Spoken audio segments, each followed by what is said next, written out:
नमस्कार, आदाब। Crime petrol सतर्क के इस नए सीजन में आप सबका स्वागत है।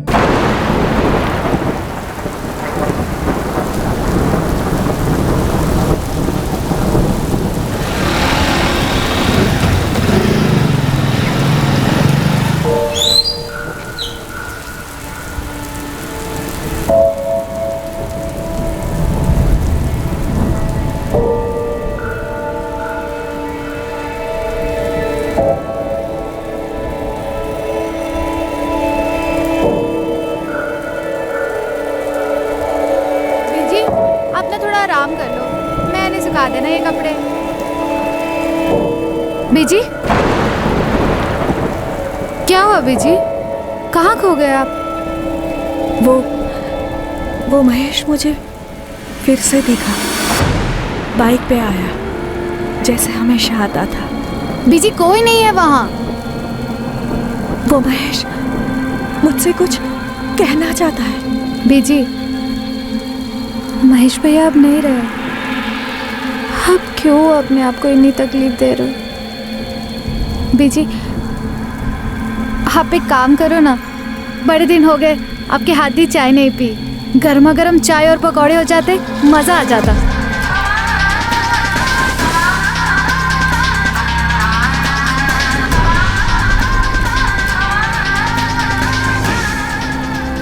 किसी करीबी को खोने का घाव समय भी नहीं भर पाता है, और फिर अपने पेट से जने बच्चे से करीब और कौन हो सकता है। महेश अठवाल अरुणा अठवाल का बेटा सिर्फ 26 वर्ष का था जब एक रोड एक्सीडेंट में उसकी मौत हो गई। महेश अठवाल की मौत दुर्घटना स्थल पर ही हो गई थी। उसकी मां अरुणा तब से बेजान है।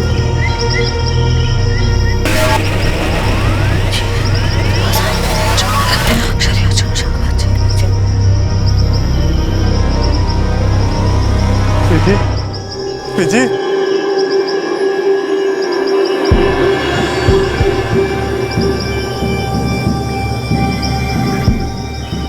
महेश,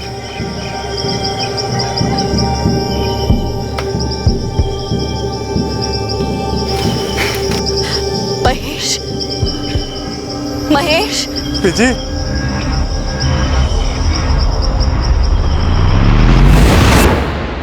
मौत की सड़क एक तरफा होती है। कोई भी चाहत, कोई भी ताकत जाने वाले को वापस नहीं ला सकती। वो बस छोड़ जाता है तो सिर्फ एक ही चीज, यादें। और सिर्फ अच्छी यादें ही एक जरिया होती हैं जाने वाले को अपनों के दिलों में जिंदा रखने की और उसकी जिंदगी का जश्न मनाने की। और अगर कोई ये सोचे कि जिंदगी बेलगाम जाया करने के लिए है, तो उससे अच्छी यादों की उम्मीद रखना एक भ्रम है।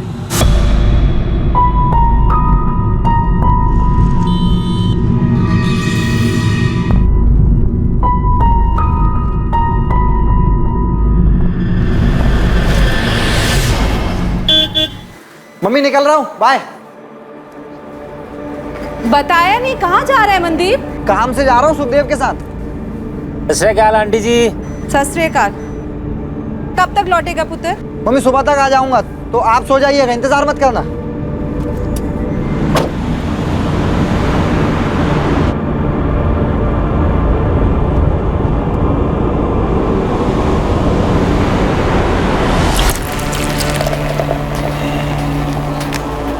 Cheers. Bye.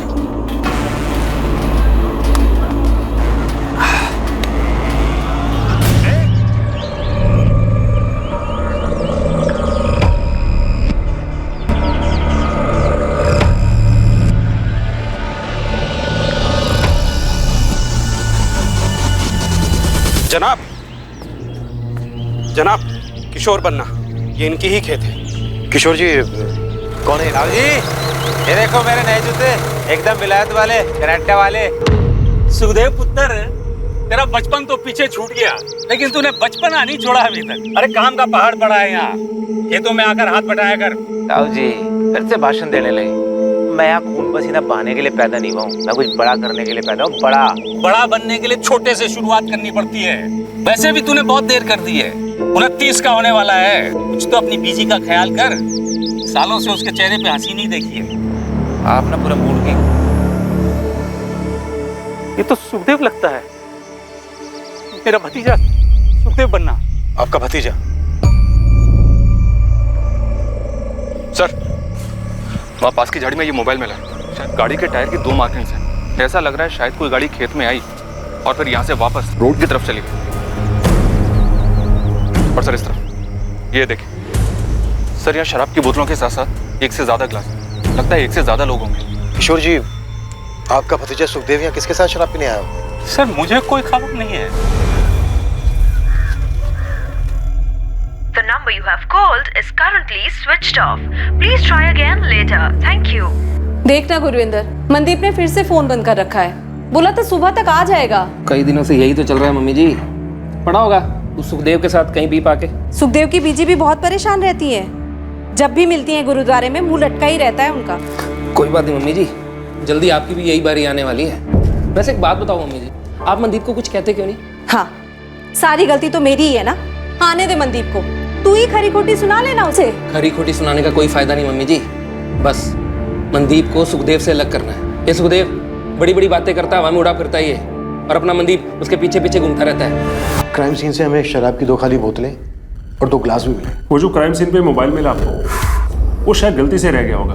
जब उन्होंने पहचान मिटाने के लिए पूरी बॉडी को जला दिया, तो फिर कोई क्राइम सीन पे ऐसे मोबाइल क्यों छोड़ेगा? कातिल सुखदेव की पहचान का ही होगा। क्राइम सीन पर 2 ग्लास मिले, मतलब दोनों ने साथ में बैठ के शराब पी। वो इसका कोई ना कोई दोस्त ही होगा। इसको तुरंत चंडीगढ़ फॉरेंसिक लैब लेकर जाओ, मैंने बात कर लिया वहाँ। इस फोन का कोड क्रैक करना है। ये फोन वापस चाहिए, साथ में लेकर आना। इस एनवेलप में फोन की सारी डिटेल्स हैं। जी सर। सुखी एकलौती औलाद थी। इसका बाप मेरा छोटा भाई 8 साल पहले गुजर गया। हमारे लिए ये जानना बहुत जरूरी है कि कल रात सुखदेव ने अपने किन दोस्तों के साथ बैठ के शराब पी होगी। नहीं, मैं तो सुखदेव के उतना करीब था नहीं, और हरप्रीत तो बता नहीं पाएगी। ये क्यों नहीं बता पाएंगी? कह रही थी कि सुखदेव 2 दिन पहले घर से झगड़ा करके निकल गया था।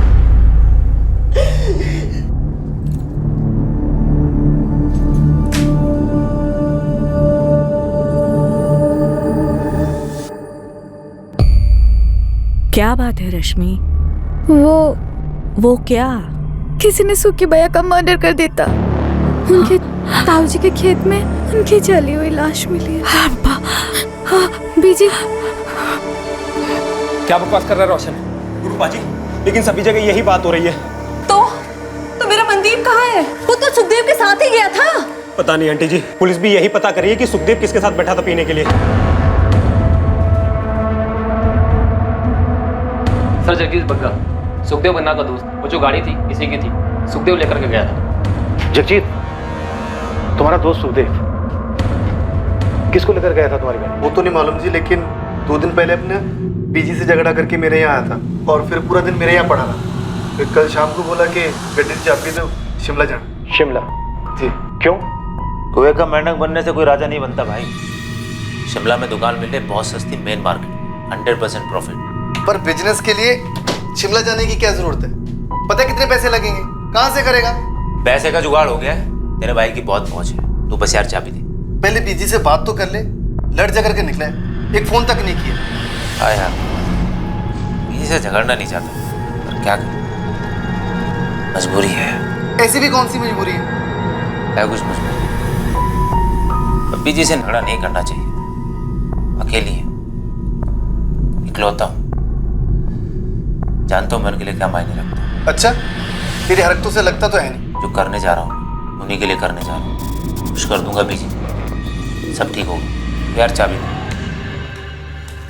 सर, मुझे लगा था कि शिमला चला गया होगा, लेकिन फिर किसी ने बताया कि ये उस्मान मेरी गड्डी की पूछताछ कर रहा है। सुखदेव किस तरह का बिजनेस शुरू करने वाला था? बताया था कुछ उसने? पैसे वैसे थे उसके पास? सर वो तो नहीं मुझे मालूम, लेकिन उसने इतना बताया था कि वो स्नैक्स का बिजनेस करना चाहता है। अब सर दुकान का किराया पकड़ लो, माल वाल पकड़ लो, 1.5-2 लाख तो चाहिए, इतने तो लगते हैं सर। इतना पैसा कहाँ से आया होगा उसके पास? सर वो नहीं मुझे पता। तुम्हें ये भी नहीं मालूम कि वो शिमला किसके साथ जाने वाला था? जी नहीं सर, वो तो मेरी गड्डी लेके गया। सर, गुरुदेव कॉलोनी में एक मनदीप खोसा रहता है, सुखदेव का दोस्त। सुखदेव के साथ वही था। मनदीप की माँ और भाई दोनों यहाँ थाने में आए। सर, क्या सुखदेव की हत्या गर्मा गर्मी के क्षण में हुई थी, या फिर मनदीप ने सोच समझकर यह हत्या की थी सुखदेव के पैसे हड़पने के लिए? और इन दोनों दोस्तों के बीच में जो हाथापाई हुई थी उसका कारण क्या था? पता नहीं जनाब, फोन स्विच ऑफ आ रहा है जी। मनदीप का सुखदेव के साथ कभी किसी तरह का कोई झगड़ा हुआ था? नहीं जी, जैसा आप लोग सोच रहे हो मेरा भाई मनदीप वैसा कभी नहीं कर सकता है। सुखदेव ने खुद सामने से फोन किया, तभी मनदीप उसके साथ गया। मेरा बेटा ऐसा नहीं कर सकता। हाँ सुखदेव, कहाँ गया वो? तुम्हारी मम्मी मिली थी, बोली लड़ झगड़ के निकले हो घर से। क्या हो रहा है भाई? ठीक है, चलते हैं। कब तक आ रहे हो पिकअप करने? 1 घंटे बाद सुखदेव गाड़ी लेकर आया और मनदीप को अपने साथ ले गया। क्या आंटी जी? मनदीप ने कहा सुबह तक लौट आएगा वो। हमें मनदीप की बहुत ज्यादा फिक्र हो रही है। जिसने भी सुखदेव को मारा है उससे मेरे भाई मनदीप को भी तो खतरा हो सकता है। हमें ऐसा लग रहा है कि सुखदेव को मनदीप ने मारा और पैसा लेकर फरार हो गया। आप बिल्कुल गलत समझ रहे हैं। प्लीज मेरे बेटे को ढूंढिए, वो कभी ऐसा नहीं कर सकता। उसकी जान को भी तो खतरा हो सकता है। मेरे भाई मनदीप को मुझसे बेहतर और कोई नहीं जानता। वो थोड़ा आलसी है, लेकिन ऐसा करना वो 7 जन्मों में भी नहीं सोच सकता। और उसको ठोक पीट के अभी तो मैंने काम पे लगाया था। भाई चंदू, मेरे को पानी पुनी पिला दे। अरे अच्छा हुआ पाजी आप आ गए। क्यों? पाजी एक अर्जेंट काम आ गया था, मैं थोड़ा जा रहा था। आके मिलता हूं। मनदीप देख, मेरे को ना सवेरे सवेरे तो गुस्सा ना दिला। यही तेरा काम है, इससे अर्जेंट कुछ नहीं है, समझा?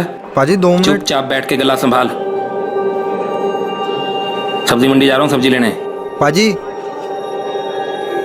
पाजी ये कुछ ज्यादा नहीं हो रहा पाजी? पाजी छोटा भाई हूँ आपका, कोई गुलाम नहीं हूँ। यही तेरा गुड लक है काका कि मैं तेरा भाई हूँ, इसलिए इतनी जल्दी तेरे को गले पे बिठा दिया, वरना 3-4 साल ये टेबलें साफ कर रहा होता तू।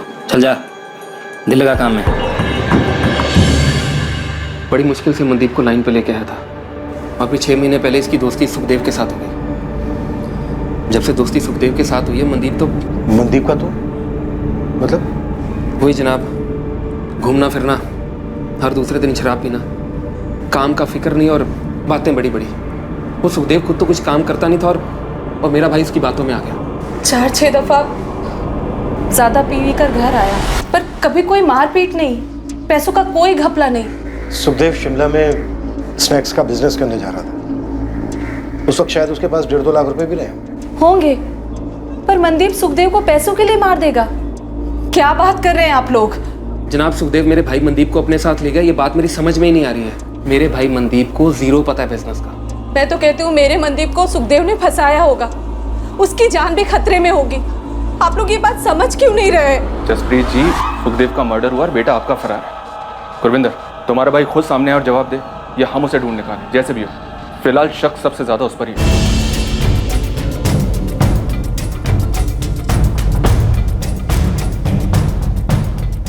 मनदीप खोसा की सर्च ऑपरेशन काफी जोरों से चली, पर ना मनदीप की खबर आ रही थी और ना ही उस कार की जिससे मनदीप शायद फरार हुआ हो सकता था। और उसकी मां उस झगड़े को याद करके बहुत पछता रही थी जो कत्ल के पहले सुखदेव और उसके बीच हुआ था। मनदीप की मां का भी बुरा हाल था। वो इस बात को मान ही नहीं पा रही थी कि मनदीप की सुखदेव का खूनी होने की संभावना है। सर, मनदीप के फोन की लास्ट लोकेशन अपने बठिंडे की है। दरअसल किशोर बन्ना के खेत के पास की है, जहां में सुखदेव की लाश मिली थी। उसके कॉन्टैक्ट से कोई हेल्प की पॉसिबिलिटी? सर, फोन रिकॉर्ड्स के हिसाब से ज्यादातर बातें सुखदेव के साथ ही हुई हैं। थोड़ी बहुत बातें बड़े भाई गुरविंदर के साथ और एक आधा कॉल माँ के साथ। पर हाँ, सुखदेव का लास्ट कॉल मनदीप के साथ था, जैसा कि उसकी माँ ने बताया। हाँ सुखदेव, कहाँ गया वो? तुम्हारी एक बात खटक रही है मुझे। क्या सर? सुखदेव कोई रेगुलर जॉब तो कर नहीं रहा था, ना ही उसका कोई बिजनेस चल रहा था। 1.5-2 लाख रुपया कैश उसके पास कहाँ से आया? 1.5-2 लाख? शिमला में बिजनेस करने जा रहा था, मुझसे तो कभी जिक्र ही नहीं किया उसने। हमें सुखदेव के दोस्त जगजीत ने बताया, सुखदेव जिसकी गाड़ी लेकर गया। सुखदेव को तो सब जानते थे, वो तो धंधा जमा ही नहीं पाता। कौन देगा उसे इतने पैसे? झगड़े से पहले भी उसने कुछ नहीं बताया। हरप्रीत जी, सुखदेव के साथ आपका किस बात को लेकर झगड़ा हुआ? झगड़ा हमेशा एक ही बात को लेकर होता था कि वो कुछ कमाता धमाता नहीं था। आप और ताया जी का बस एक ही मकसद है, जिंदगी में ताने मारना, सुखी की जान लेना। पुत्र, हम ही दोनों को फिक्र है तुम्हारी, समझ में आया? हाँ, मुझे तो फिक्र है ही नहीं ना आपकी। अब मैंने ऐसा भी नहीं कहा, मैं तो बस इतना कह रही हूँ कि किसी एक चीज में दिल और दिमाग लगा और उसी पे टिका रहे। 30 का हो जाएगा अगले साल, शादी भी करनी है। ऐसा ही रहेगा तो कौन देगा कोई लड़की अपनी? वो तेरा दोस्त था ना, वो क्या नाम था उसका, महेश,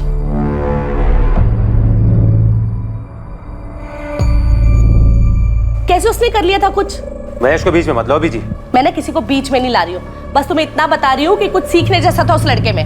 कोशिश करेगा तो बन जाएगा उसके जैसा। और नहीं बनना किसी के जैसा। खुश हूं मैं अपने आप से, लेकिन आप लोग मुझसे खुश नहीं, ये दिख रहा है। और क्या दिख रहा है? क्या बकवास किया जा रहा है? मैं जा रहा हूँ ये घर छोड़ के। इसके बाद आप लोगों की भी टेंशन खत्म और मैं अपना खुद देख लूंगा। और सुखी पागल हो गया क्या? क्या बकवास किए जा रहा है? अब बकवास नहीं कर रहा हूँ, कसम खा के कह रहा हूँ, आज से आप लोगों की जिंदगी अलग और मेरी जिंदगी अलग। और सुखी मेरी बात तो सुन पुत्र। सुखी, ये महेश कौन है? महेश सुखी का अच्छा दोस्त था और जब भी उसकी बात निकलती थी ना, सुखी बहुत दुखी हो जाता था। क्यों? कुछ हुआ था दोनों के बीच? नहीं, वो महेश तो अब रहा नहीं ना। सुखदेव और मेरा झगड़ा तो आए दिन होता रहता था, ये कोई नई बात नहीं थी। पर उस दिन जो हुआ ना, वो अलग था। मतलब क्या अलग था? ऐसा नहीं था कि झगड़ा पहली बार हुआ था, पर झगड़ा हमेशा मैं शुरू करती थी। पर उस दिन झगड़ा उसने शुरू किया, मानो मुझे उकसाना चाह रहा हो। इंटरेस्टिंग है सर। सुखदेव और मनदीप दोनों की स्टोरी एक जैसी। दोनों की माँ को अपने अपने बेटों की फिक्र थी और दोनों ही जिम्मेदार नहीं थे। जिम्मेदार नहीं था तो उसे किसी ने इतना सारा पैसा कैसे दे दिया? और अगर उसने पैसा किसी से नहीं लिया तो उसके पास इतना सारा पैसा आया कहां से? शिमला में अपनी एक टीम एक्टिव तो किया सर, लेकिन अभी तक ये पता नहीं चला है कि सुखदेव अपने स्नैक्स वाले बिजनेस के लिए कौन सी दुकान किराए पे लेने वाला था। तो मुझे सुखदेव की मां हरप्रीत की बात बार बार खटक रही है। उन्होंने कहा कि पहली बार झगड़ा सुखदेव ने शुरू किया। उन्हें लग रहा था जैसे सुखदेव झगड़े के लिए उन्हें उकसा रहा हो। उस दिन झगड़ा उसने शुरू किया, मानो मुझे उकसाना चाह रहा हो। उन्होंने ये भी बताया कि जब जब महेश का जिक्र आता था तो सुखदेव दुखी हो जाता था। सर ये महेश अब जिंदा नहीं है, लेकिन शायद उसका कनेक्शन है सुखदेव के मर्डर से।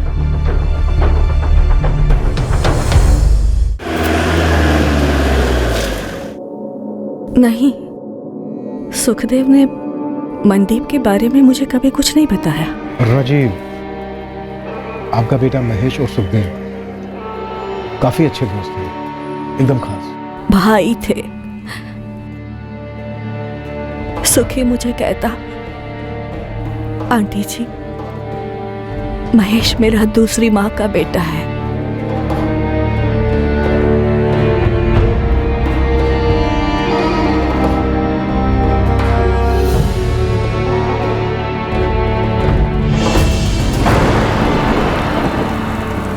तो घर आता है ना, बड़ा अच्छा लगता है। ऐसा लगता है कि खुद महेश ही आया हो। ऐसा लगता है वो यही है आंटी जी, हमारे दिलों में। सिर्फ दिलों में नहीं, वो सच में है, यहाँ है, दिखता है मुझे।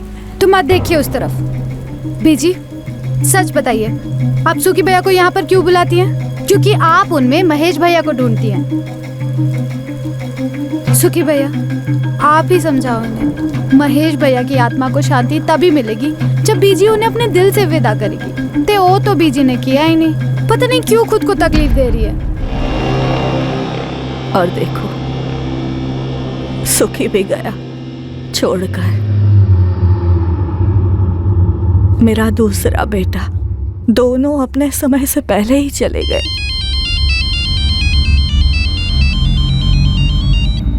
हाँ तो सर, मैं दरियाकोट थाने से बोल रहा हूँ। Mahesh Atwal accident case file मेरे सामने ही है। कुछ गड़बड़ है क्या? लग तो नहीं रहा है sir, hit and run case था, कोई फाउल प्ले भी नोट नहीं हुआ। एक ट्रक के साथ एक्सीडेंट हुआ था सर। कोई अरेस्ट हुआ था? नो सर, ना तो ट्रक मिला और ना ही ट्रक ड्राइवर। कब की बात है ये? 3 साल पहले। ठीक है अरुणा जी, बस एक बार आपसे बात करना चाहता था। शुक्रिया। सुनिए,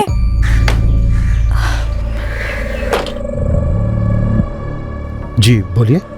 ये मनदीप को आप जाने दीजिए। क्यों?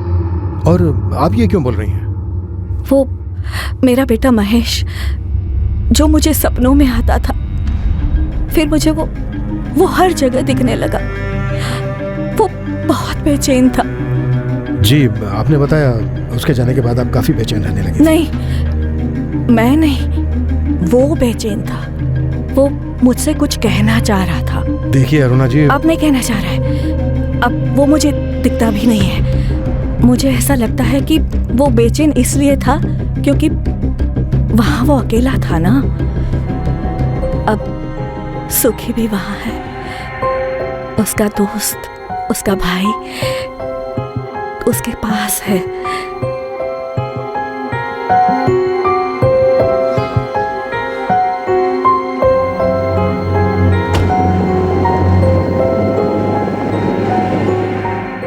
क्या अरुणा अटवाल के बेटे महेश अटवाल की मौत उसके दोस्त सुखदेव के मर्डर के साथ जुड़ी हुई थी?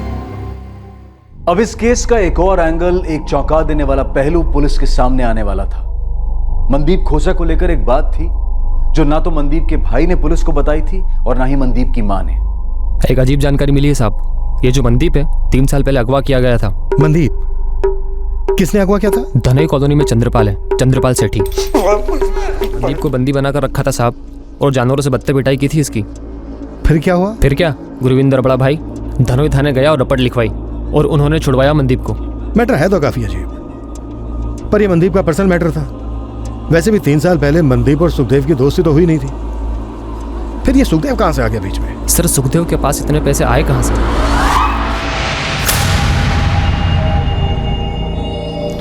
सुखदेव ये पैसे तो रख ले, लेकिन मेरा जो काम है जैसे होना है वैसे ही होना चाहिए। कड़ियां जोड़ो साहब। सुखदेव अपनी माँ से जानबूझकर झगड़ा मोल लेता है और अपने दोस्त जगजीत के वहां रहता है और फिर कहता है कि शिमला जा रहा है स्नैक्स का बिजनेस खोलने, पर इसका कोई सबूत नहीं है। सुखदेव की एक चाल थी मनदीप को अपने साथ ले जाने की। यार खाने पीने का बिजनेस अपना एरिया है, फैमिली ढाबे पर बहुत एक्सपीरियंस लिया है मैंने। भाई इसीलिए तेरे पास है। शिमला में सस्ती जगह मिल रही है, पता पार्टनरशिप करेगा? सुखदेव पैसे नहीं है यार डालने के लिए। अबे तेरा एक्सपीरियंस, तेरी लागत, पैसे मैं लगाऊंगा, बिजनेस तू चलाएगा और प्रॉफिट का 25% तेरा। बता। ठीक है भाई। अब अच्छा चल गया तो 50% प्रॉफिट यार। भाई डन डन डन। प्लान ये रहा होगा कि सुखदेव मारेगा मनदीप को, पर हुआ उल्टा। गुड जॉब उस्मान, हम इस एंगल को भी टटोलेंगे। अब तेरे लिए एक और काम है। हुक्म मालिक। एक औरत है अरुणा अटवाल।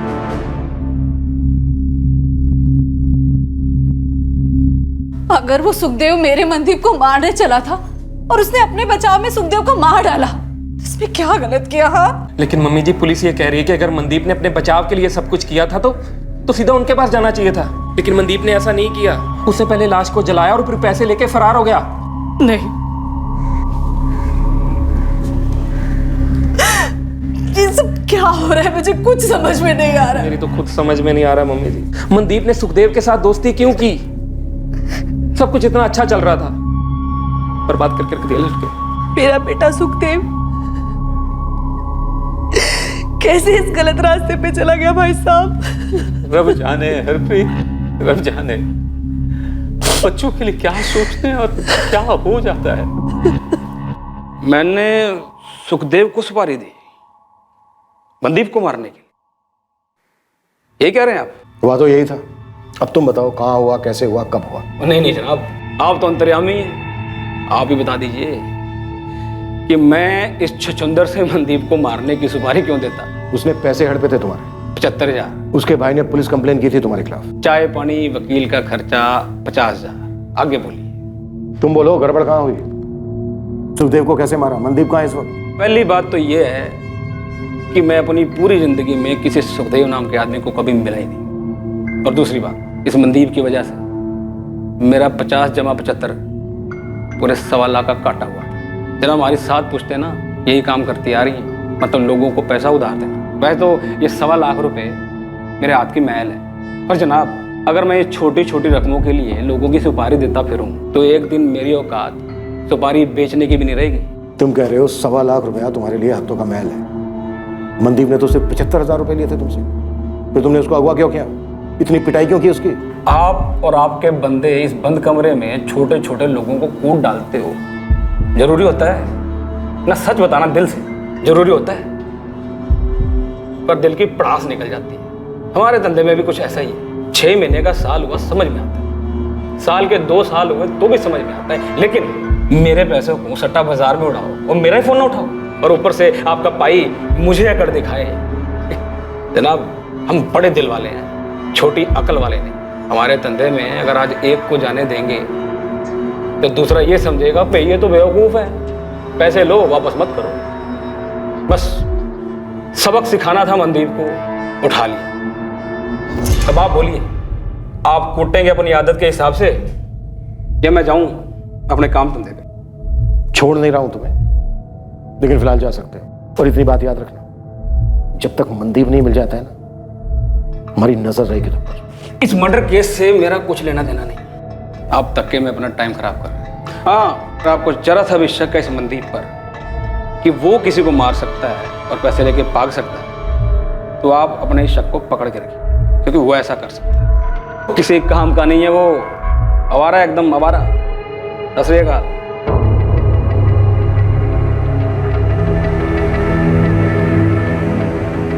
मनदीप खोसा की तलाश पूरे 1 महीने चली, पर उस 1 महीने के बाद भी मनदीप खोसा का कोई अता पता नहीं मिल पाया था। बिल्कुल हवा हो गया था मनदीप, पर क्या वो कभी मिलने भी वाला था? एक और महीना बीता और अब आया एक और चौंका देने वाला ट्विस्ट एक अलग ही दिशा से। सुखदेव की हत्या दरअसल एक सोची समझी साजिश थी। एक ढोंग, एक षड्यंत्र रचा गया था, पर उस षड्यंत्र का जो परिणाम हुआ था, उस परिणाम ने इस केस को घुमाकर पुलिस के सामने रख दिया था और पुलिस दंग रह गई थी। इंस्पेक्टर मलिक। सर, विक्टिम की बॉडी का डीएनए सुखदेव की मां के डीएनए से मैच नहीं करता। व्हाट? ये क्या कह रहे हो इम्तियाज? रिपोर्ट्स कह रही है सर, हमने डबल टेस्ट किया है। मैं 100% श्योर हूँ वो लाश सुखदेव की नहीं थी। सब कुछ प्लांट किया गया था सर। वो लाश सुखदेव की नहीं थी, मनदीप की थी, इसलिए हमें मनदीप नहीं मिल रहा था।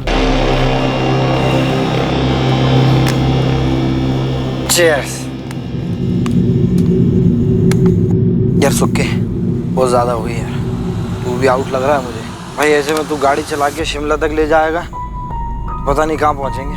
बठिंडा हो या शिमला, इससे कोई फर्क नहीं पड़ता। जब मौत लिखी होती है ना, कोई कहीं भी मर सकता है। मरे हमारे दुश्मन, और तू ऐसा क्यों बोल रहा है यार? क्योंकि तू मरने वाला है अभी। क्या हो गया बे? कितने पी लिए तूने? सजा गया क्या भाई? मुझे क्यों मारना चाहता है? क्या हुआ?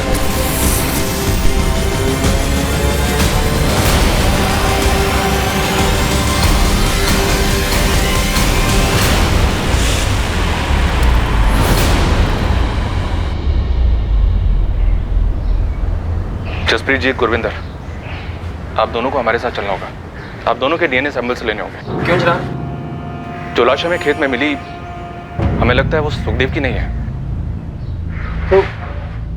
तो किसकी है जनाब? शायद वो लाश मनदीप की है। मम्मी।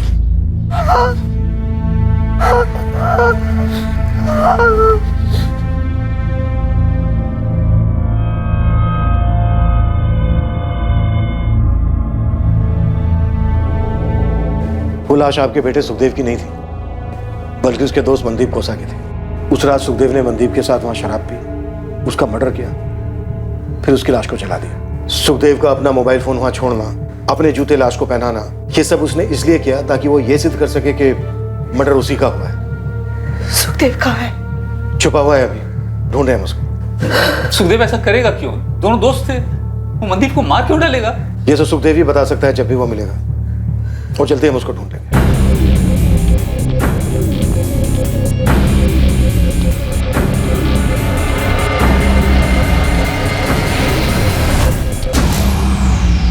ऐसे फील्डिंग लगाइए सुखदेव के लिए, बहुत जल्दी केस देगा, देखिएगा।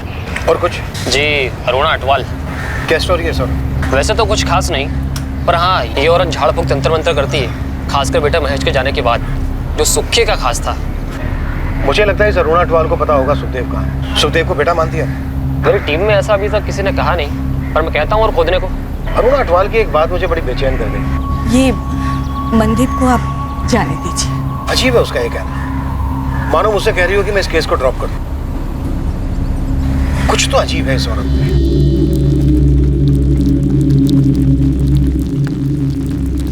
बीजी, बीजी, सुखी भैया मरे नहीं हैं। ये तो बड़ी अच्छी बात है पुत्र, सुखी जिंदा है। नहीं बीजी, सुखी भैया खूनी है। उन्होंने उस मनदीप को मार डाला। क्यों मार डाला बीजी? मुझे कैसे पता होगा? ये तू मुझे क्यों पूछ रही है?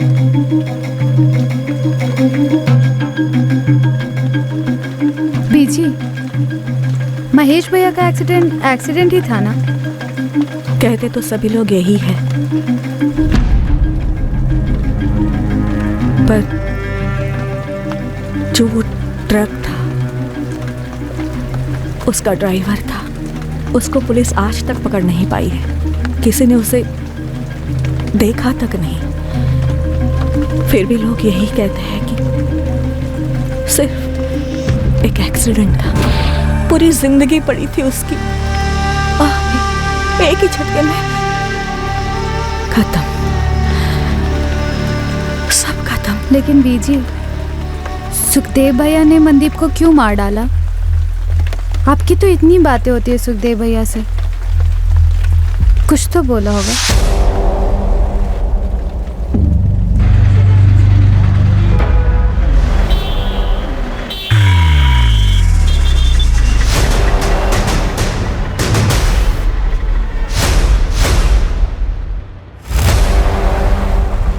साहब, खबर पक्की है। सुखदेव 1.5 महीने से यही है और कहीं भागने की फिराक में भी नहीं लगता। 1.5 महीने से एक ही लॉज में? कोई उसे ढूंढ नहीं रहा था ना, हम सब मनदीप को ढूंढ रहे थे, तो ये भाई अपना मजे से खुला घूम रहा था। उस्मान, हम 2 घंटे में पहुंच रहे हैं वहाँ। बस उसे तू निकलने मत देना। अगर कोशिश करे तो तू ही धर लेना उसे। आदमी है ना तेरे? हाँ जी, बिल्कुल है ना।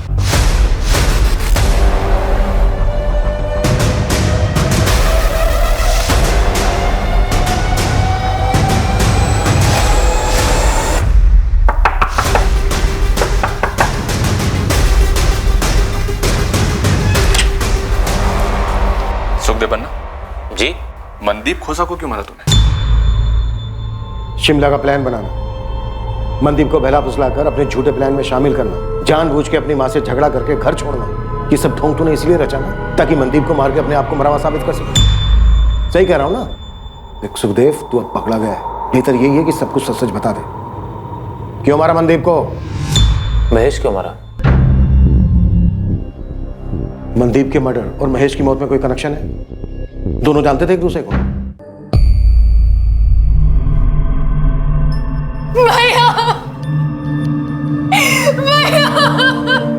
जिस ट्रक ने मारा उसका अभी तक कुछ पता नहीं चला है। इनकी मौत मौके पर ही हो गई थी। राह गुजरते कुछ लोगों ने हमें इत्तला दी। नहीं, मेरा महेश नहीं मरा है। बीजी, मेरे महेश को कुछ नहीं हुआ है। मेरा महेश नहीं मरा, मेरा महेश नहीं मरा है, मुझे कुछ नहीं हुआ। सच्ची मेरा महेश नहीं मरा, मेरा महेश अटवाल मनदीप खोसा को बिल्कुल नहीं जानता था, तो सवाल ये उठता है कि मनदीप का महेश की मौत से क्या ताल्लुक हो सकता है। जब मनदीप के कत्ल का मकसद सामने आया तो ये केस सर के बल उलट गया। कहां से शुरू हुआ था और कहां खत्म होने को जा रहा था। सुखदेव, मेरी बर्दाश्त को मत आजमा। मनदीप को उस ट्रक से कोई ताल्लुक था क्या जिसने महेश को उड़ा दिया? फिर क्यों? क्यों? आंटी जी, महेश की मौत? आंटी जी महेश की मौत से उभर नहीं पा रही थी। उन्हें महेश दिखाई देता था, उसे गुजारिश करता था। क्या गुजारिश करता था? वो बहुत दुखी है, बेचैन है, यहाँ घर में बात करने से हिचकिचाता है। तो मैं गई थी जंगल उससे मिलने, उसकी आत्मा को बुलाने। तो आया महेश? महेश ने कुछ बोला?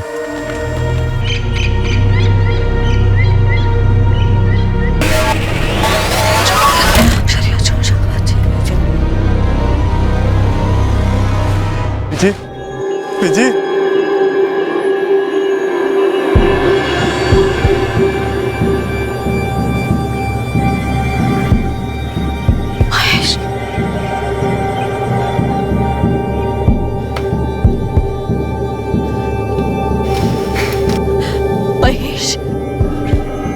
महेश, महेश पुत्र, महेश।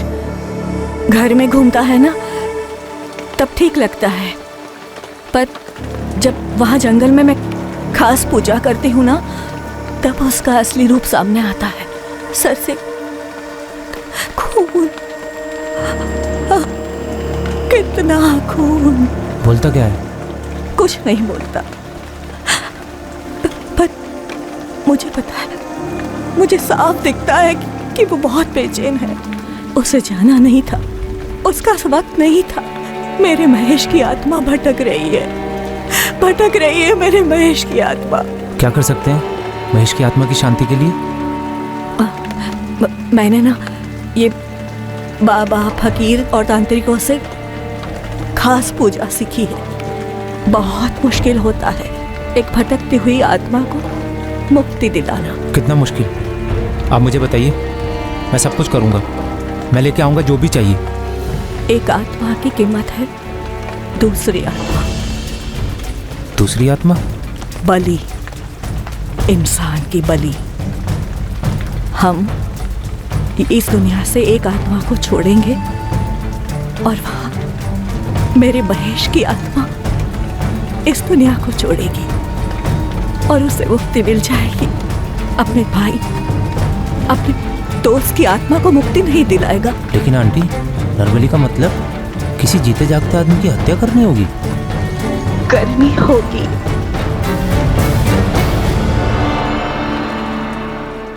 तूने मनदीप को महेश की आत्मा की शांति के लिए मार डाला। लेकिन मनदीप ही क्यों? तूने मनदीप से सिर्फ इसलिए दोस्ती की ताकि तू उसे मार सके? फिर मनदीप क्यों?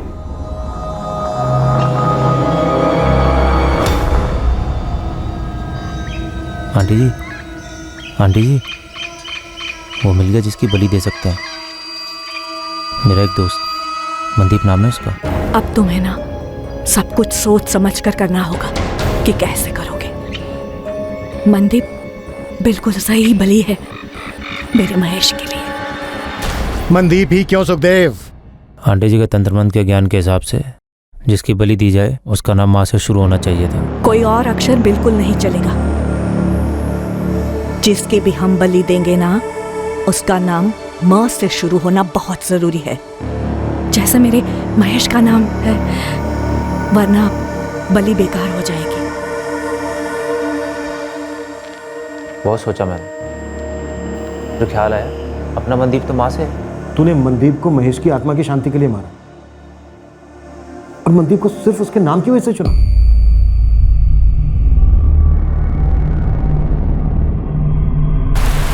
बीजी, क्या किया आपने? बीजी बताओ ना सर, क्या किया मेरी बीजी ने? सर प्लीज बताइए ना। बीजी, कहाँ लेके जा रहे मेरी बीजी को? सर कहाँ लेके जा रहे मेरी बीजी? क्या किया मेरी बीजी? सर बीजी। सुखी, किसी मासूम का कत्ल कैसे कर दिया तूने? कैसे पुत्र? सुखदेव पुत्र, तूने एक बार भी नहीं सोचा कि वो औरत अरुणा पागल हो गई है और तुझे भी पागल बना रही है? ताया जी, मुझे लगा कि महेश की आत्मा को शांति मिल जाएगी, शायद मिल भी गई होगी। अपने काले जादू से और किस किस से कितने लोगों की जिंदगी बर्बाद की है तुमने? मैंने सिर्फ मेरे बेटे की आत्मा की शांति के लिए किया ये सब। ये वक्त नहीं था उसके जाने का। भटक रही थी उसकी आत्मा, पर अब वो मुझे नहीं दिखता। उसे शांति मिल गई। कितनी खुदगार हो तुमने एक पूरी तरह से निर्दोष जवान आदमी को मरवा दिया। एक बेवकूफ जवान आदमी से कत्ल करवा के उसे जेल भिजवा दिया। तुम्हारी इन करतूतों की वजह से अब तुम्हारी बेटी की यादों में तुम्हारी ममता नहीं, बल्कि तुम्हारा ये खूनी चेहरा उसे याद है। सब माया है।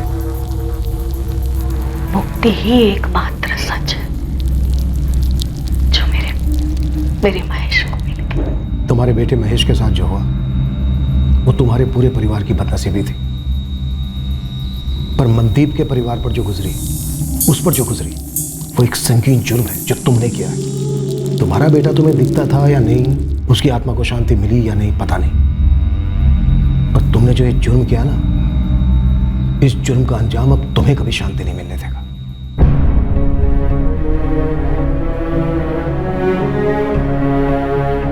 मनदीप के परिवार वाले उसकी मौत का कारण सुनकर सुन्न पड़ गए थे। मम्मी सुबह तक आ जाऊंगा। पूरा शहर सुन पड़ गया था यह जानकर कि मनदीप सिर्फ इसलिए मारा गया क्योंकि उसका नाम मां से शुरू होता है। सुखदेव बन्ना और अरुणा अटवाल पर मनदीप खोसा मर्डर केस के चार्जेस लगाए गए, चार्जशीट फाइल हुई और ट्रायल शुरू हुआ। ट्रायल कोर्ट ने दोनों मुजरिमों सुखदेव बन्ना और अरुणा अटवाल को उम्र कैद की सजा सुनाई है।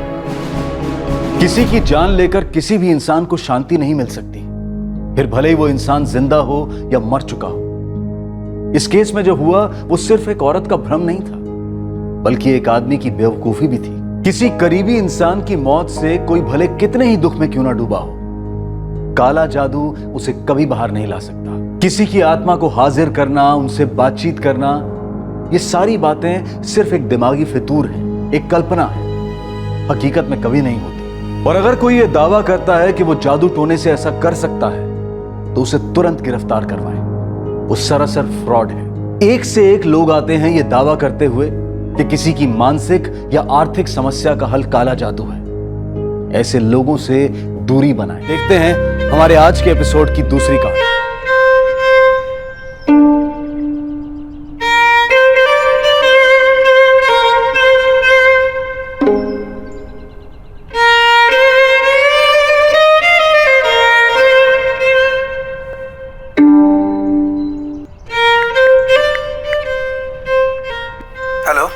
Hello, good morning sir. Good morning. कौन? सर मैं नैना मोरे बोल रही हूँ, चित्रवाड़ी से। हाँ बोलिए।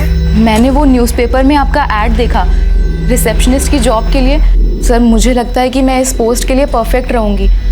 सर मैं इंटरव्यू के लिए आना चाह रही थी। आई बाबा, एक गुड न्यूज़ है। क्या? समझो मुझे जॉब मिल गई, बस वो इंटरव्यू की कुछ फॉर्मेलिटी बाकी है। अरे वाह, पण कुठे? आई एक ट्रेडिंग कंपनी है, मुझे वहाँ इंटरव्यू के लिए बुलाया है। पर अच्छी बात तो ये है आई कि आधी बात तो फोन पर ही हो गई। अरे वाह।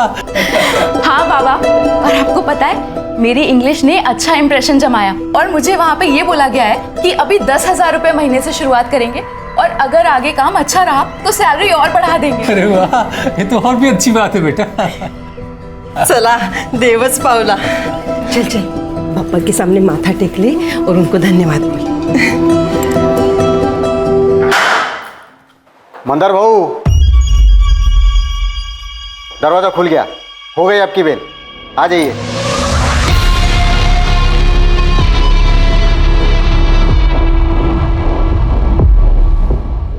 अब उनके लिए हर दरवाजा खुला है भवास।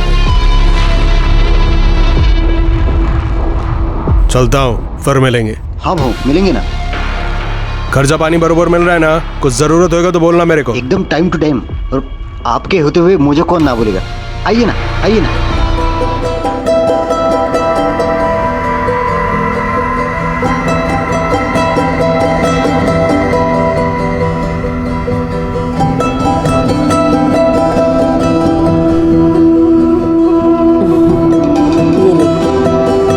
ठीक से करना।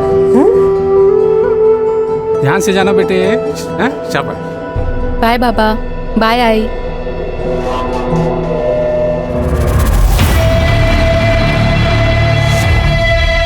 जाल, एक ट्रैप। नैना अनजान थी कि उसके कदम एक जाल की ओर बढ़ रहे हैं।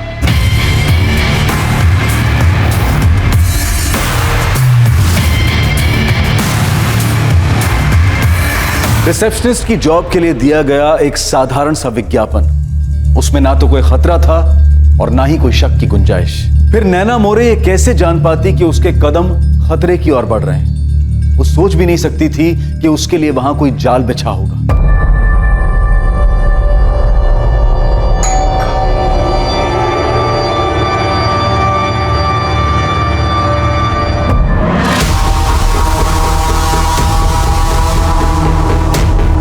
हाय सर मैं नैना मोरे। आपसे फ़ोन पर बात हुई थी सर इंटरव्यू के लिए। नैना आइए, अंदर आइए। जी थैंक यू सर।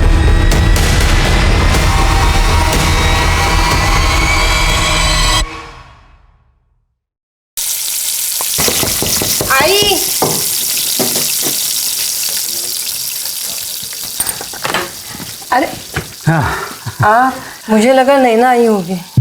क्यों नैना लौटी नहीं अभी तक? नहीं ना, 7:30 वाजून गेले, अभी तक आई नहीं। उसका फोन भी बंद है।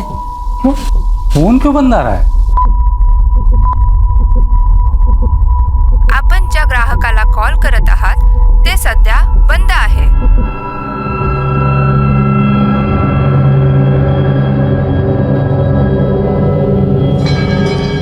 आज फैक्ट्री भी नहीं आई हूँ। मैंने फ़ोन किया था इंटरव्यू के बारे में पूछने के लिए, तभी भी फ़ोन बंद था।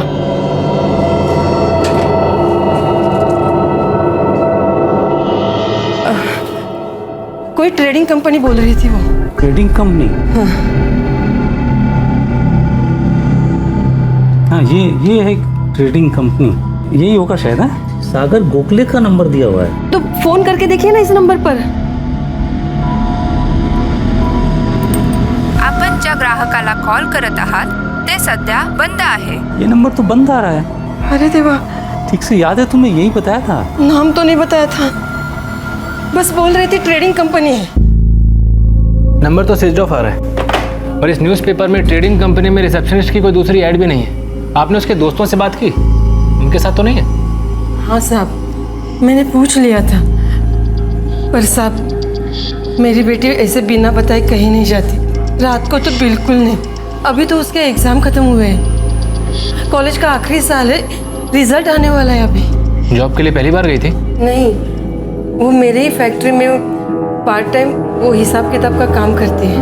मैंने ही उसको बोला था कि तो कोई फुल टाइम काम ढूंढ ले करके। तो आपकी फैक्ट्री आई थी वो आज? इंटरव्यू के बाद तो उसे फैक्ट्री आना था, लेकिन आई नहीं वो।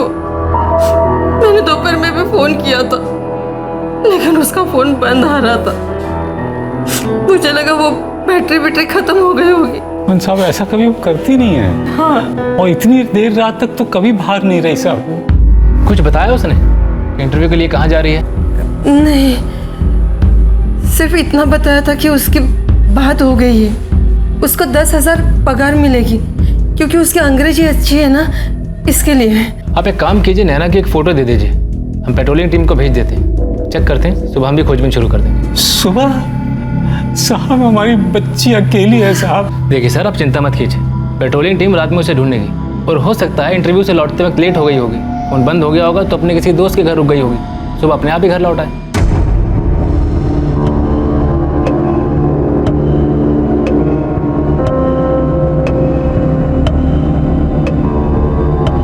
पण ज्या ग्राहकाला कॉल करत आहात ते सध्या बंद आहे. फोन अभी भी बंद है। कहाँ रह गई नैना?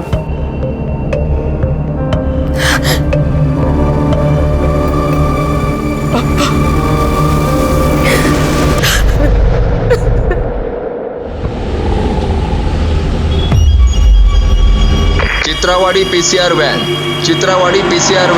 आउटर रोड पर कचरे के ढेर के पास म्युनिसिपल वर्कर्स ने एक बॉडी देखी है। लेडी है, हमने चेक किया, सांस बंद हो चुकी है, गले पर निशान है।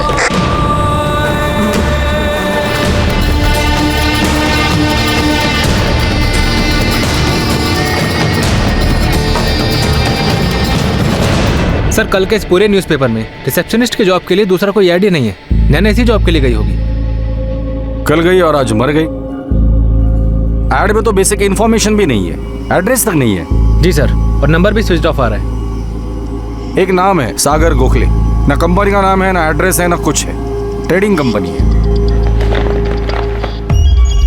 पुणे प्रभात। दिलीप, पुणे प्रभात के ऑफिस में फोन करके पूछना ये ऐड कहाँ से आया था और किसने दिया था। Civil hospital? क्या हुआ नैना को साहब?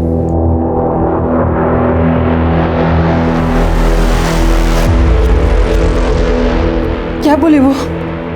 नैना तो ठीक है ना? कुछ बताया नहीं आशा, बस बोले कि सिविल हॉस्पिटल आ जाओ। हॉस्पिटल क्यों?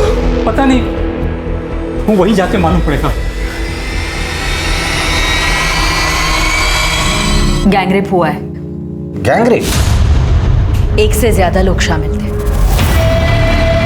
सर, ये मेरे सारे सर्टिफिकेट्स हैं, 10th और 12th की मार्कशीट के साथ फर्स्ट ईयर और सेकेंड ईयर की भी मार्कशीट्स हैं, और सर 3rd ईयर का रिजल्ट आते ही मैं वो भी आपको दे दूँगी। Good. Thank you sir. Victim की बॉडी जहां हमें मिली थी वहीं पर उसका सामान भी मिला था, उसकी बैग, फोल्डर, सब कुछ। ताज्जुब की बात यह है कि विक्टिम की आइडेंटिटी मिटाने की कोई भी कोशिश नहीं की गई थी। कहाँ इंटरव्यू देने गई थी ये लड़की? किसी ट्रेडिंग कंपनी में रिसेप्शनिस्ट के जॉब के लिए। साजिश हो सकती है, एक ट्रैप जो ऐसे जॉब सीकर्स के लिए हो।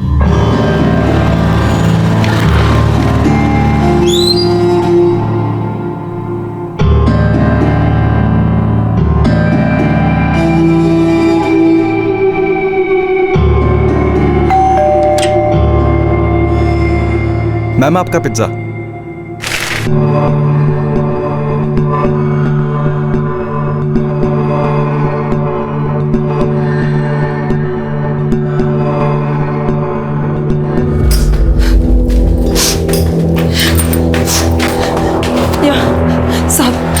साहब वो फोन किया था ना, मैं दत्तात्रेय, हमारी बेटी नैना कहाँ है साहब? नैना ठीक तो है ना? आशा जी, दत्तात्रेय जी, आज सुबह मोहिनबाड़ी में कचरे के ढेर से हमें एक बॉडी मिली है। हमें लगता है वो नैना की है। आप एक बार आइडेंटिफाई कर लीजिए।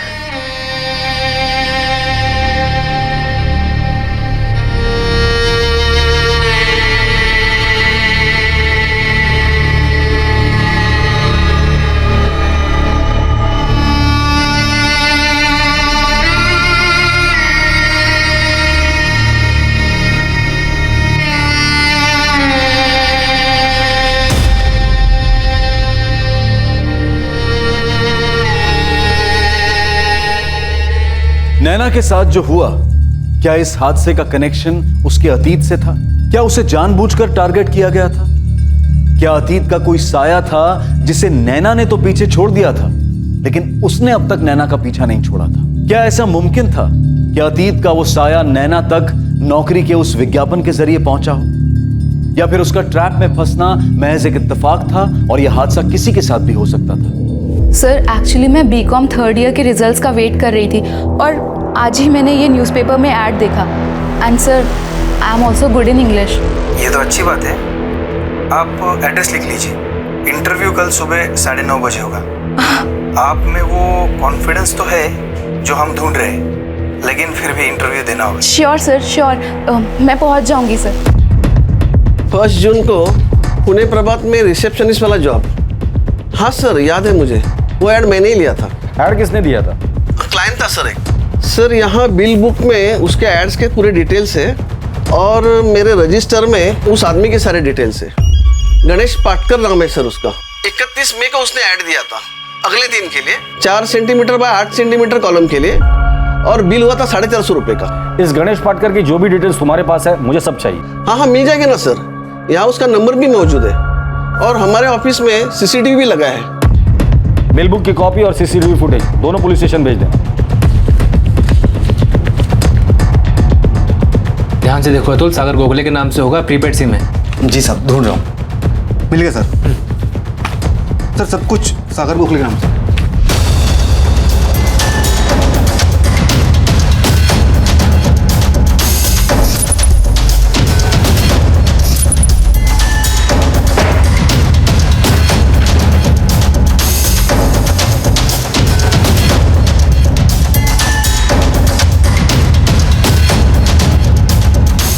गणेश 5 वर्ड कम करके 4 बाय 8 के कॉलम में फिट कर सकते हैं, बेस्ट रहेगा। या तो फिर 5 वर्ड ऐड करके 4 बाय 10 के कॉलम में फिट कर देंगे। रेट क्या होगा दोनों का? 4 बाय 8 के लिए 450 रुपया और 4 बाय 10 के लिए 550 रुपया, GST पकड़ के फाइनल।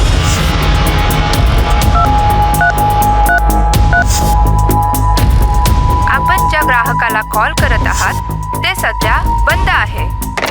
गायकवाड़, इस सागर गोखले का एड्रेस मजेथिया चौक का है। ड्राइविंग लाइसेंस, सिम दोनों में एक ही पता है। तुरंत जाओ, उठाकर लेकर आओ इस सागर गोखले को। Yes sir.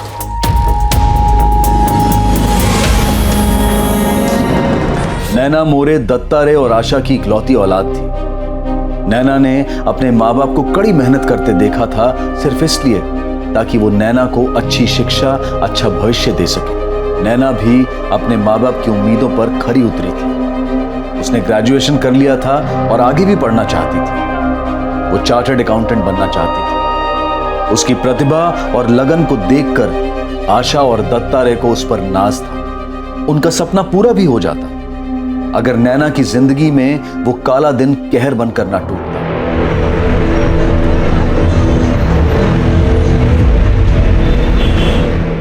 ये सागर गोखले है। न्यूज़पेपर की ऐड में इसी का नाम और नंबर था। आपकी बेटी नैना ने इसी से बात की थी। और ये दूसरा गणेश पाटकर, वो ऐड इसी ने दिया था। देखिए, हम यकीन के साथ तो नहीं कह सकते कि इनके असली नाम है, पर आपने इन दोनों में से किसी को भी कहीं देखा है? हमने नैना के क्लासमेट और दोस्तों से भी पूछताछ की, वो भी इन्हें नहीं पहचानते। लेकिन इन दोनों का आपसे कोई कनेक्शन तो है। एक बार याद करने की कोशिश कीजिए, अभी गांव में शायद मुलाकात हुई हो। नहीं पहचानते साहब इन लोगों को, लेकिन हमारी नैना के साथ इन लोगों ने ऐसा क्यों किया, और हमारी नैना ही क्यों? दत्तात्रेय जी, हम पूरी कोशिश कर रहे हैं, लेकिन अभी तो दिखाई दे रहा है कि शायद आपकी बेटी नैना इनकी साफ टारगेट थी। सागर गोखले ने सिम कार्ड के लिए जो पैन कार्ड और ड्राइविंग लाइसेंस यूज किया था, उसके एड्रेस फेक है। क्यों साहब, क्यों? हमारे बच्चे हैं, क्यों? ऐसा क्या किया था उसने? आशा जी, ये बात तो हम पूरे यकीन के साथ कह सकते हैं कि इसमें नैना की कोई गलती नहीं, पर ऐसा कोई हो सकता है जो आपको नुकसान पहुंचाना चाहता हो। हम तो छोटे लोग हैं साहब, मैं तो प्यून हूँ और ये सिलाई फैक्ट्री में काम करती है, और मेरी बेटी वो तो पढ़ लिख कर कुछ बनना चाहती थी। हमने किसी को कोई नुकसान नहीं पहुंचाया साहब। हाँ गायकवाड़, गणेश पाटकर की खबर आई है सर। हिस्ट्री शीटर है ये बंदा। History sheeter? हाँ सर, नामदेव ने निकाली है इसकी हिस्ट्री। चिंदीचोर आदमी साहब है, चेन स्नैचिंग, पॉकेट मारी वाले 4-5 केस इसके नाम पे। हर बार पुलिस ने इसको पकड़ा है, लेकिन बाद में वही बेल मिल जाती है, ठिकाना बदल लेता है। नैना मोरे की फैमिली से इसका क्या कनेक्शन है? कोई कनेक्शन नहीं है सर। मुझे नहीं लगता कि नैना मोरे स्पेसिफिकली टारगेट होगी।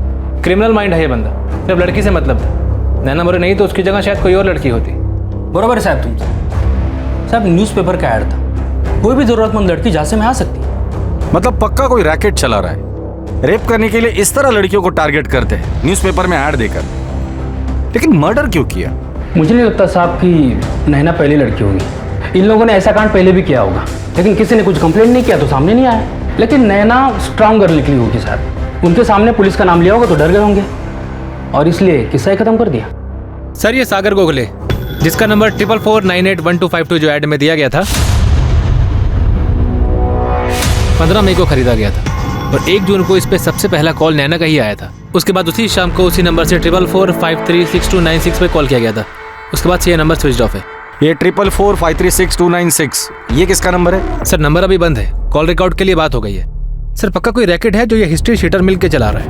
इस सागर के बारे में जल्द से जल्द पता करो, कहीं ऐसा ना हो कि वो भी इस गणेश पाटकर की तरह हिस्ट्री शीटर हो।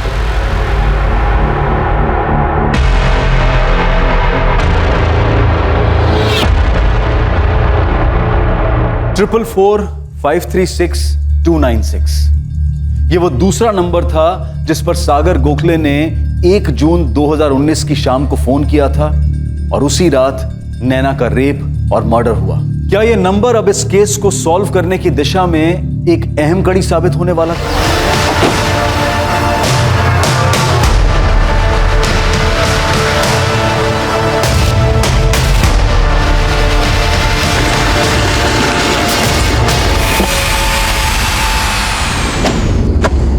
पुलिस को अब इस बात की आशंका थी कि गणेश पाटकर की तरह सागर गोखले भी नैना के केस में शामिल अपराधी का असली नाम हो सकता है, और इस बात की भी संभावना थी कि उसका भी गणेश की तरह क्रिमिनल रिकॉर्ड हो। पुलिस ने इस बारे में अपनी तहकीकात, अपनी खोजबीन जारी रखी, और जल्द ही उन्हें इस नाम की हकीकत भी पता चल गई।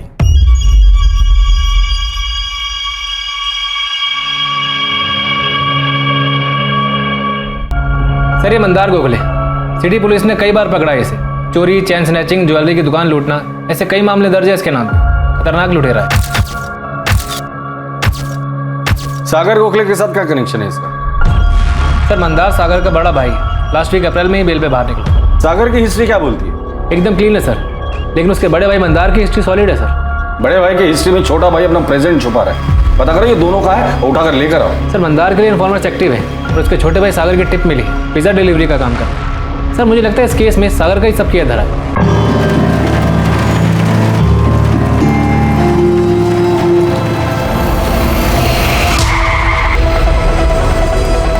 हेलमेट उतार। सागर को खुले। हाँ साहब सलाम। 1 जून वाली लड़की याद है या भूल गया? कौन लड़की साहब? नैना मोरे, याद आया? कौन नैना मोरे साहब? भला इसी में कि मंदार को हमारे सामने ले आओ। काहे साहब, वो यहाँ कहाँ आया है? बेल मिलने के बाद मैंने उसकी शक्ल तक नहीं देखी। और देखेगी भी नहीं। अगर हमारे हाथ लग गया तो सीधा ऊपर चला जाएगा। और तेरा दूसरा बेटा सागर है हमारे पास। क्या बोलता है साहब? सागर ने क्या किया? बताएंगे, उसने क्या किया है वो भी बताएंगे। एक एक कोना ठोक के चेक करो, देखते हैं मंदार को कहाँ छुपा है। साहब मैं बोल रही हूँ ना, गलत फहमी हुई है आपको। माझं पोरगा तसा नहीं है वो।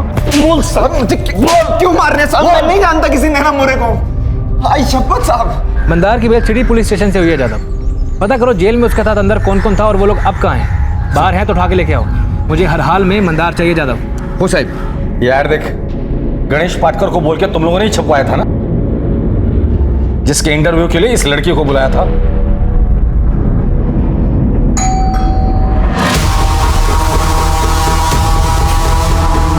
यस सर, मैं नैना मोरे। सर आपसे फ़ोन पर बात हुई थी इंटरव्यू के लिए। ओह यस नैना, आइए अंदर आइए, कम ऑन इन। जी थैंक यू सर। आइए।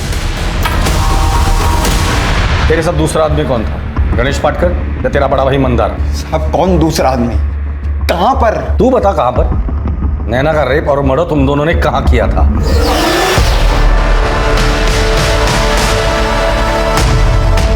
अब मैं न्यूज़पेपर में ऐड क्यों दूंगा साहब? मेरे को इंटरव्यू आगे कोई क्यों देगा? मैं तो खुद पिज्जा डिलीवरी करता हूँ साहब। साहब मेरा यकीन कीजिए आप, मैंने ऐड वैड नहीं दिया है। मैं जानता भी नहीं है ये गणेश पाटकर कौन है साहब। देख, यहाँ आने के बाद तुझ जैसे लोगों को अपना पिछला जन्म भी याद आ जाता है। तुझे भी याद आ जाएगा। बोल। हाँ ठीक है, लेकिन मुझे सारी की सारी जानकारी जल्दी से जल्दी चाहिए। सब पूरा घर छान मारा, लेकिन मंदार उसके घर पर नहीं मिला। और अरेस्ट के वक्त सिटी पुलिस को उसका जो मोबाइल मिला था वो भी स्विच ऑफ है। पता नहीं किस बिल में जाके छिप गया है वो। एक बार उस बिल का पता करो कि उस आदमी को ढूंढो जो उस बिल तक पहुंचा सकता है। पुलिस ने अगले 4 दिनों तक सागर से पूछताछ की और इस बीच वो मंदार को ढूंढने की पूरी कोशिश करते रहे, लेकिन सागर अपने बयान से टस से मस नहीं हो रहा था। उसका यही कहना था कि वो किसी नैना मोरे को नहीं जानता। सागर पोरा इकडे ये। आई सागर सच सच बता, ये पुलिस वाले क्या बोल रहे हैं? क्या तूने सब किया है? नहीं आई, मुझे तो पता भी नहीं इन लोगों ने क्यों पकड़ा मेरे को। मैंने कुछ भी नहीं किया आई, मैं कुछ भी नहीं जानता हूँ। क्या ये मंदार का किया हुआ है? वो तुझे फंसा रहा है? पता नहीं आई, मंदार दादा ऐसा क्यों करेगा कि पुलिस से मेरे को फंसा रही है? किसी और ने किया, इसके टापते मेरे नाम पे फाड़ रही है। तुम्हारे दोनों बेटे शामिल है।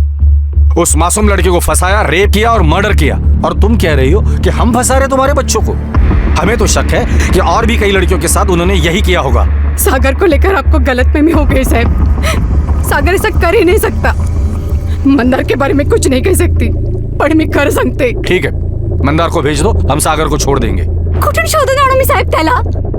जब से बेल हुई है वो घर आया तक नहीं, मुझे उसकी खबर तक नहीं है साहब।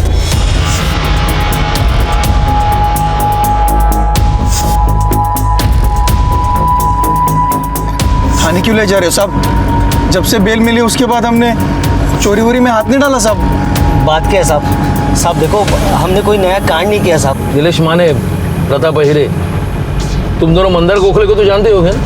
तुम सब एक ही जेल में थे ना?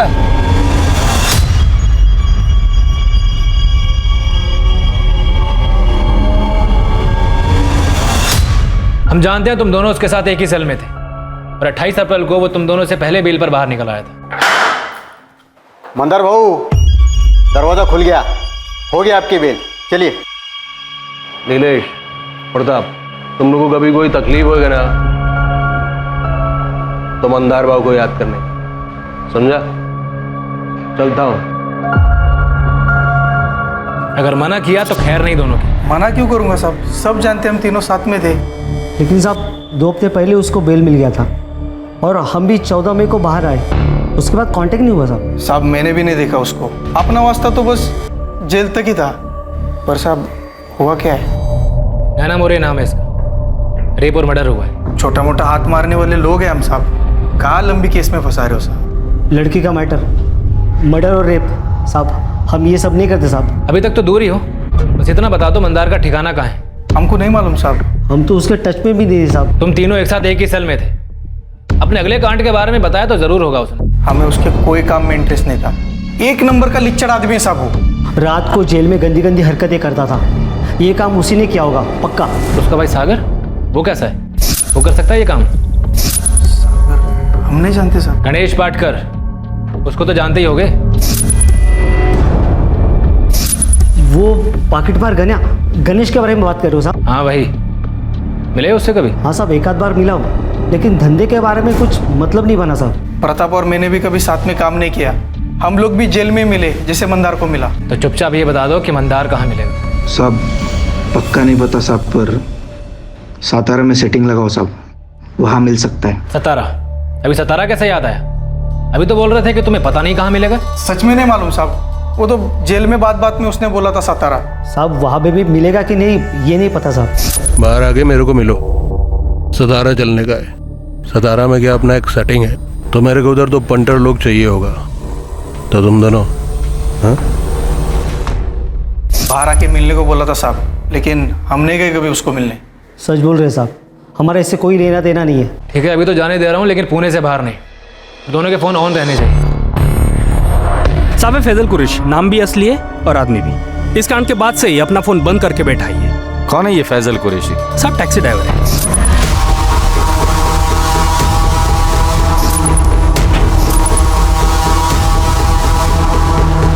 साहब वो ऐड वाले नंबर से सागर गोखले ने जो लास्ट कॉल किया था ना, वो फैजल को किया था।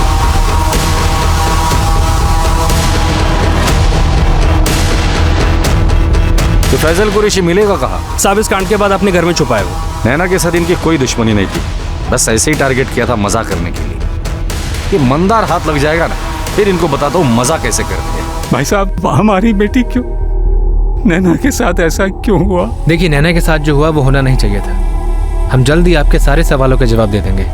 फिलहाल तो हम बस यही अंदाजा लगा सकते हैं कि आपकी बेटी नैना अकेली लड़की नहीं थी, उससे पहले भी इन लोगों ने कई लड़कियों को अपना निशाना बनाया होगा। हमारी बेटी से कोई दुश्मनी नहीं थी, ऐसे ही फंस गई वो। पेशेवर मुजरिम नीलेश माने और प्रताप आहिरे ने पुलिस को मंदार गोखले के सतारा वाले प्लान के बारे में जो अहम सुराग दिया था, अब वो इस केस में निर्णायक साबित होने वाला था। मंदार गोखले सतारा में ही छुपा हुआ था।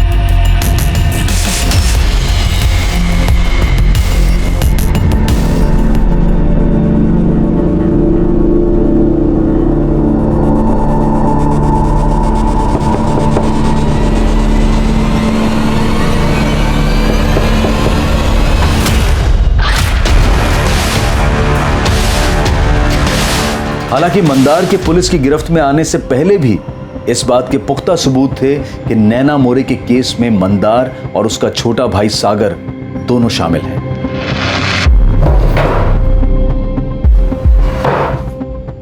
मैंने कुछ नहीं किया सर, मैं तो बस ऐप वाली टैक्सी चलाता हूँ। तो फिर सागर गोखले को कैसे जानता है तू? उसने कॉल किया था तुझे? साहब उन्होंने ऐप से टैक्सी बुक की थी, मेरी एक बदकिस्मती थी कि वो बुकिंग मेरे पास आई। बाबरी नाका का कॉल था साहब, मैं लोकेशन पर गया तो कॉल करके थोड़ा आगे बुलाया, तो मैंने वहां पर एक गोनी देखी। मैं तभी समझ गया साहब का कुछ गड़बड़ है।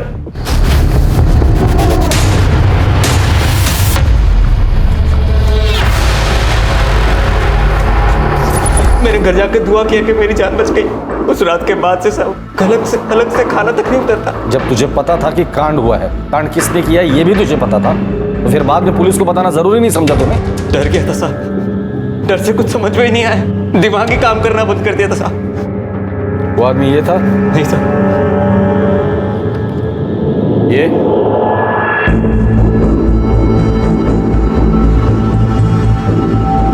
हाँ साहब, उन दोनों में से एक ये था।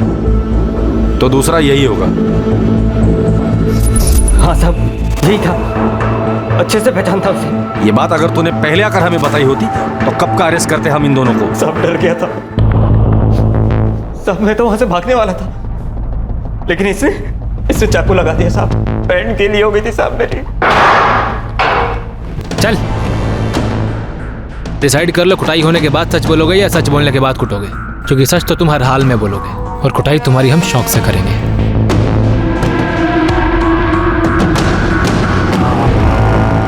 क्या किया तूने सागर? मैंने? मंदार ये बता तूने क्या किया? मुझे क्यों फंसा रहा सब में तू? मैंने तुझे फंसाया? हाँ तूने फंसाया मेरे को। हेड़ा हो गया क्या? मैं तुझे क्यों फंसाऊंगा मेरे भाई? भाई मत बोल। तब भी तेरे से नफरत नहीं की मैंने, और तू फंसा रहा मेरे को, फंसा रहा मेरे को साले। क्यों? शर्म नहीं आई तेरे को मेरे को फंसाते हुए? साले तूने कुछ किया होगा और अब सब मेरे हिस्से में डाल रहा है। मैंने कुछ किया है? साले तेरी वजह से प्रॉब्लम होती है, तेरी वजह से प्रॉब्लम होती है हर बार। तुझे पता है मैं कैसा हूँ, तुझे पता है मैं कितना सुधरा हूँ। सच बोल, क्या किया तूने? मैंने कुछ नहीं किया, सच बोल। सब तेरी वजह से हुआ। सागर मेरी बात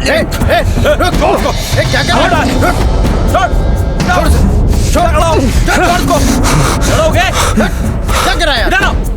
लड़ने दो दोनों को, नाटक कर रहे साले। जब ये लड़कर शांत हो जाएंगे ना तो गायकवाड़ और जादव को बोल देना शुरू हो जाए, अच्छे से टुकाई करना इनसे तो सुबह ही बात करेंगे। Okay sir.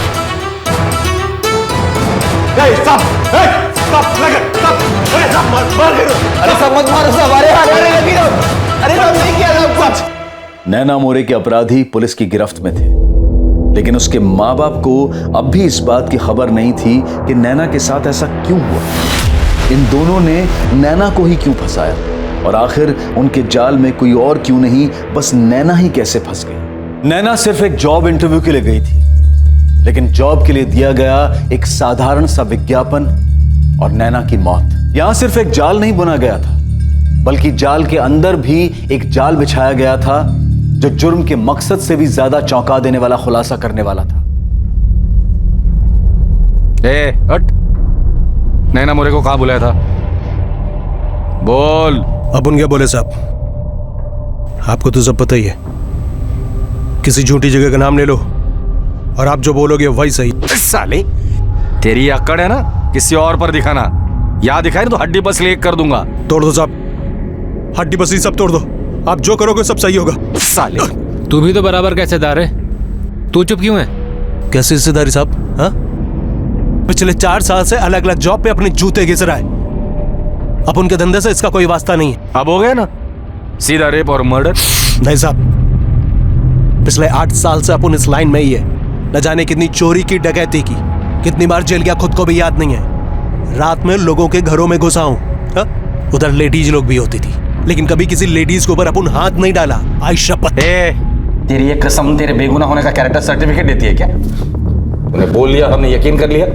अब उनकी बात का यकीन करो, ये अपना भाई है। ऐसा कांड करने का ना इसके अंदर हिम्मत नहीं है। और अगर ये ऐसा कांड करता तो उस पेपर के ऐड में अपना असली नाम डालता क्या? और वो सिम कार्ड वो भी इसी के नाम पे था। ऐसा कैसे साहब? ऐसा करता है क्या कोई? तो ये सब तूने अकेले नहीं किया? अरे नहीं साहब, अगर इस कांड के पीछे अपन का हाथ होता तो मैं इसका असली नाम डालता क्या उस पेपर में? साहब अपन हिस्ट्री सीटर है, घूम फिर के पुलिस अपन तक पहुंचती थी। अभी ये गणेश पाटकर किधर से आया अब उनको मालूम नहीं। इस कांड से हमारा कोई वास्ता नहीं है। अभी आपको जितना मारना है, जितना पीटना है पीटो।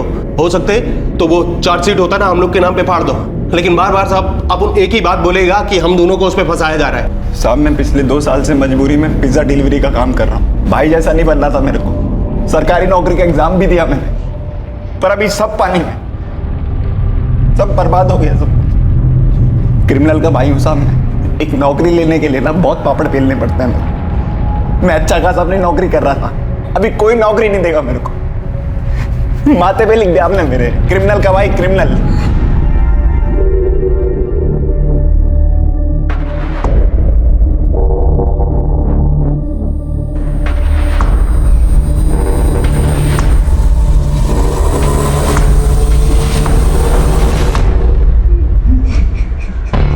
सर मुझे लगता है ये मंदार जो बोल रहा है बात तो सही है। ऐसा क्रिमिनल माइंड सब कुछ अपने असली नाम से क्यों करेगा? ये सब प्लान होता है दिलीप। पहले खुद का असली फोटो और नाम इस्तेमाल करो और पकड़े जाने पर उसी बात का रोना रो लो कोई हमें फंसा रहा है। ये बहुत शातिर लोग हैं, 2 कदम आगे की सोचते हैं। फिर भी सर नैना मोरे की आइडेंटिटी डिस्ट्रॉय करने की बिल्कुल भी कोशिश नहीं हुई। सारा सामान उसकी बॉडी के पास से मिलता है। और न्यूज़पेपर की ऐड से हमें सागर गोखले का असली नाम मालूम पड़ता है। ऐड देने वाला कौन? History sheeter Ganesh. सर कोई इतने सबूत कैसे छोड़ सकता है? लेकिन वो टैक्सी ड्राइवर फैजल, उसने भी तो इन दोनों का नाम लिया था। सर वही समझ में नहीं आ रहा है कि फैजल कुरैशी इनके बीच में कैसे आ गए। सागर गोखले के फोन पर एक ही कॉल आता है और वो था विक्टिम नैना मोरे का। और सागर गोखले के फोन से एक ही कॉल जाता है, वो जाता है फैजल कुरैशी। और फैजल कुरैशी की टैक्सी आकर रुकते इन दोनों भाई सागर और मंदार के नाम पर। और बड़ी आसानी से हमें एक और सबूत मिल जाता है। तो तुम्हें लगता है कि ये फैजल कुरैशी का सच नहीं है? सर मुझे लगता है इस फैजल कुरैशी को एक बार फिर से उठाना चाहिए।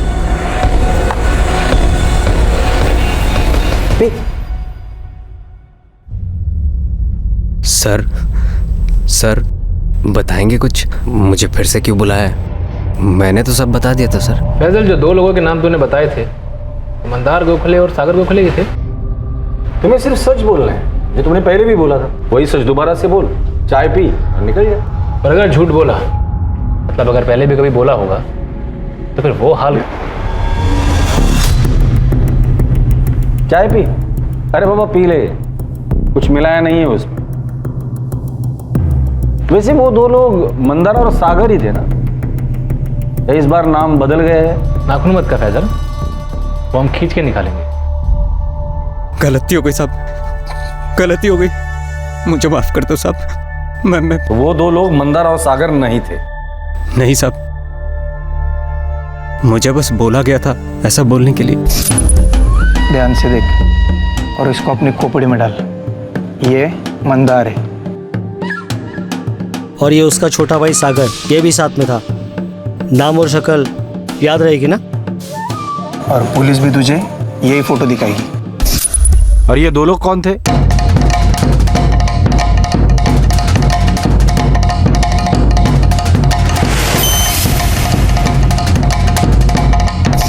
नीलेश माने और प्रताप अहिरे।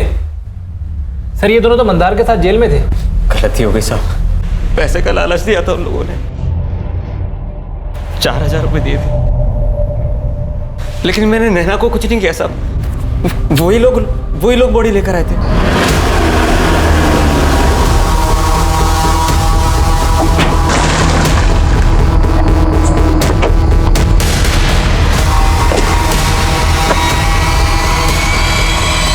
इन दोनों ने मंदार और सागर को क्यों फंसाया? वो मैं नहीं जानता साहब, मुझे बस 4000 रुपये दिए, फिर मेरे नंबर पर कॉल किया।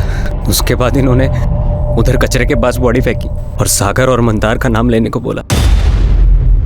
उसके बाद इन्होंने उधर कचरे के पास बॉडी फेंकी और सागर और मंदार का नाम लेने को बोला।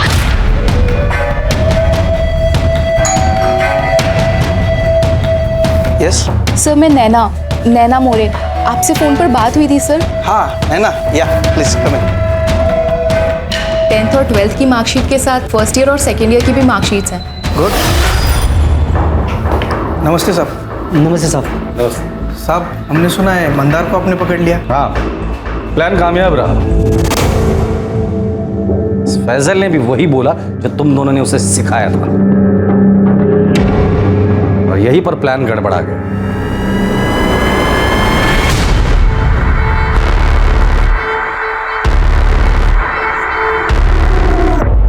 हे, खड़ा हो।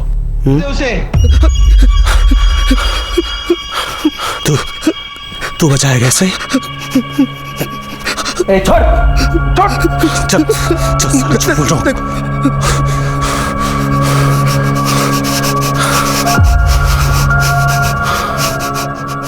हीरो समझता है अपने आप को? हीरो नहीं, लेकिन ये सही नहीं है मंदार।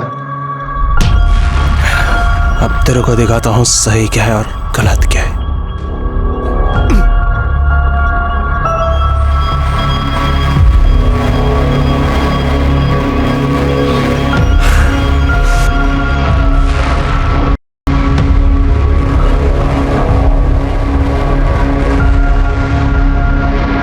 अबे ओ, चलो उठो, लग जाओ काम पे।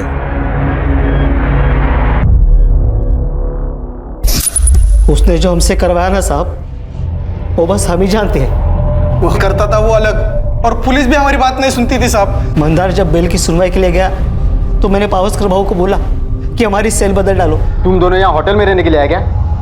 इधर क्या तकलीफ है? तुमको मालूम है ना वो कैसा आदमी है? बहु हमारा सेल बदल में बहु। चुप चुप, दोनों भी चुप। पुलिस के इधर रूम सर्विस के लिए बैठे तुम्हारे लिए।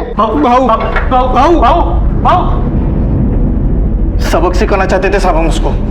रेप और मर्डर का चार्ज लगता ना तो हमेशा के लिए सड़ता अंदर। इस केस में अंदर जाते तो दोनों भाइयों की अक्ल ठिकाने आती साहब। निलेश और प्रताप, इतना सब कुछ किस लिए किया? सिर्फ मंदार को सबक सिखाने के लिए?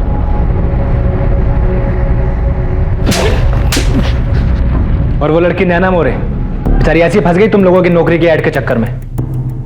गणेश पाटकर न्यूज़पेपर में ऐड देने वही गया था ना? हाँ साहब, और सागर के नाम पर सिम कार्ड भी उसी से खरीदवाया था साहब। गणेश पाटकर कहाँ मिलेगा? कोल्हापुर में। सागर सुन, अपन उन दोनों के साथ ऐसा कुछ नहीं करता था जैसा वो लोग बोल रहे। अपन सिर्फ उनसे अपना काम करवाता था। इससे कोई फर्क नहीं पड़ता मंदार, तूने क्या किया क्या नहीं किया, इस फसाद की जड़ तू ही है। मेरा नाता जब तक तेरे साथ रहेगा ना, मेरी जिंदगी यूं ही बर्बाद रहेगी। अब और नहीं, मैं नहीं चाहता कोई मेरे को क्रिमिनल के भाई के रिश्ते से पहचाने।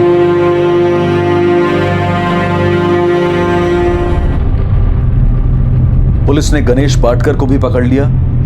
नीलेश माने, प्रताप आहिरे, फैजल कुरैशी और गणेश पाटकर इस वक्त जुडिशियल कस्टडी में हैं और अपने केस के ट्रायल शुरू होने का इंतजार कर रहे हैं। नैना के माता पिता यकीन ही नहीं कर पा रहे हैं कि नैना वाकई गलती से एक षड्यंत्र द्वारा बुने गए जाल में फंस गई। उन्हें नैना की बदकिस्मती पर यकीन ही नहीं हो रहा था कि नैना की हत्या और बलात्कार किसी एक मुजरिम द्वारा दूसरे मुजरिम को फंसाए जाने की महज एक चाल थी। एक नौकरी के लिए दिया जाने वाला एक मामूली सा ऐड नैना को मौत के मुंह तक ले जाएगा, नैना मोरे इसका अंदाजा लगा ही नहीं सकती थी। लेकिन आम लोग ऐसे ही होते हैं और शातिर और क्रिमिनल दिमाग के लोग इन्हीं बातों का फायदा उठाते हैं। जैसे कि वो जगह जहां नैना को इंटरव्यू के लिए बुलाया गया, वो जगह जहां यह दुर्घटना हुई, वो जगह ऑफिस जैसी बिल्कुल नहीं थी। वो तो एक आम सा कमरा था। वो कमरा नीलेश और प्रताप ने किराए पर लिया था। उन्होंने ये कमरा खास तौर पर मंदार और उसके भाई को फंसाने के लिए लिया था, जिसमें वो कामयाब भी हुए। नैना अपने जॉब को लेकर बहुत एक्साइटेड थी और जाहिर है कि इस एक्साइटमेंट में उसका ध्यान ही ना गया हो कि वहां कोई ऑफिस सेटअप है ही नहीं और नैना खुद ब खुद चलकर उनके जाल में आ गई। जब आप ऐसी किसी जगह पर जाते हैं तो बहुत सी बातों का ध्यान रखना जरूरी होता है। चाहे आप वहां किसी ऐड के जरिए गए हों या फिर आपको इंटरनेट या एसएमएस के जरिए वहां बुलाया गया हो। अपॉर्चुनिटी जिसकी तलाश में हर कोई होता है, अपॉर्चुनिटी जिसे कोई भी अनदेखा नहीं करना चाहता। सुनहरा दिखने वाला हर मौका हमेशा सुनहरा नहीं होता है, इसलिए बेहद जरूरी है कि उस रैंडम अपॉर्चुनिटी पर तोल मोल कर भरोसा किया जाए और हर वक्त सतर्क रहा जाए। अब मैं अनूप सोनी आपसे विदा लेता हूं, फिर मुलाकात होगी और हमेशा याद रखें, क्राइम और आपके बीच में सिर्फ इतना फर्क है कि आप कितने सतर्क हैं। सतर्क रहें, सुरक्षित रहें। जय। इस तरह के और भी एपिसोड देखने के लिए हमारे चैनल को सब्सक्राइब करें और बेल आइकन दबाना ना भूलें।